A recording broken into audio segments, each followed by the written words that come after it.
जळगावात राष्ट्रवादीला धक्का बसण्याची शक्यता, अनिल पाटील भाजपमध्ये जाणार असल्याचा सतीश पाटलांचा दावा।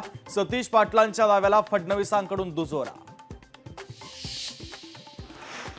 मराठा समाजाला त्रास देऊ नका, लोकसभेत नाव न घेता पाडला आता 288 जागांवर नाव घेऊन पाडणार, जरांगेंचा सरकारला पुन्हा इशारा। विधानसभा निवडणुकीमध्ये शिवसंग्राम निश्चितच उतरेल, ज्योती मेटे यांच्याकडून निवडणूक लढण्याचे संकेत। वटसावित्रीच्या पूजेला ड्रेस घातलेल्या महिलांनी जाऊ नये, आपल्याला मिळालेलं स्वातंत्र्य दळभद्री, स्वातंत्र्यावरून संभाजी भिडेंचं वादग्रस्त वक्तव्य। सुजाता सौनिक महाराष्ट्राच्या नव्या मुख्य सचिव, सुजाता सौनिक या महाराष्ट्राच्या पहिल्या महिला मुख्य सचिव। राज्यातील 154 पोलीस निरीक्षकांच्या बदल्या अप्पर पोलीस महासंचालक संजय सिंगल यांच्या आदेशानुसार झाल्या बदल्या।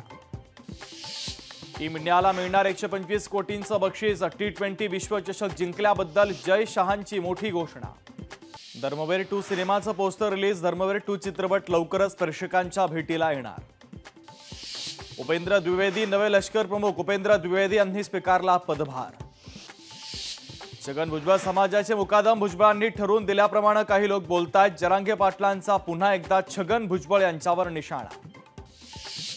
वंचितकडून जाहीरनाम्यासाठी समितीची स्थापना, जाहीरनाम्याच्या समितीमध्ये 5 सदस्यांचा समावेश।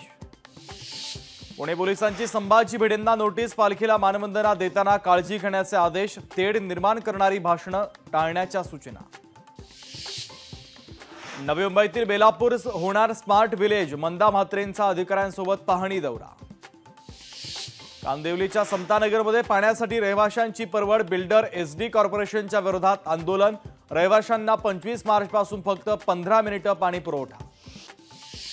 मुंबई ते गोवा महामार्गावर उद्यान विद्यालयाच्या विद्यार्थ्यांकडून वृक्ष लागवड, जनजागृती करण्यासाठी वृक्षदिंडी आणि पथनाट्य करणार सादर। मुंबई महानगरपालिका शाळेची दयनीय अवस्था, कुलाब्यातील पालिका शाळेच्या भिंतीला पडला भेगा, मुलींच्या वॉशरूमला दरवाजेच नसल्याचं धक्कादायक वास्तव उघड। मुंबईतील मरीन ड्राईव्ह समुद्र किनाऱ्यावर उंचच उंच लाटा, सुट्टीचा दिवस असल्यानं समुद्र किनाऱ्यावर पर्यटकांचा उत्साह। पालघरमध्ये जोरदार पावसाची हजेरी, जोरदार पावसामुळे दाभोसा धबधबा प्रवाहित, तर धबधबा पाहण्यासाठी पर्यटकांची गर्दी। जोरदार पावसामुळे सवतकडा धबधबा प्रवाहित, रत्नागिरीतील सवतकडा धबधब्यावर पर्यटकांची गर्दी। संभाजीनगरच्या वैजापूर शहरामध्ये जोरदार पाऊस, पावसामुळे दुकानांमध्ये शिरलं पाणी। मराठवाड्यातील लघु मध्यम प्रकल्पातील पाणीसाठ्यात घट, जोरदार पावसानंतरही मराठवाड्यातील धरणं कोरडे ठाक। पश्चिम महाराष्ट्राला जोडणारा करूळ घाटाचं काम निकृष्ट दर्जाचं, करूळ घाटात ठिकठिकाणी दरड कोसळल्या। लोकशाही मराठी ऐका, पहा, जागरूक रहा।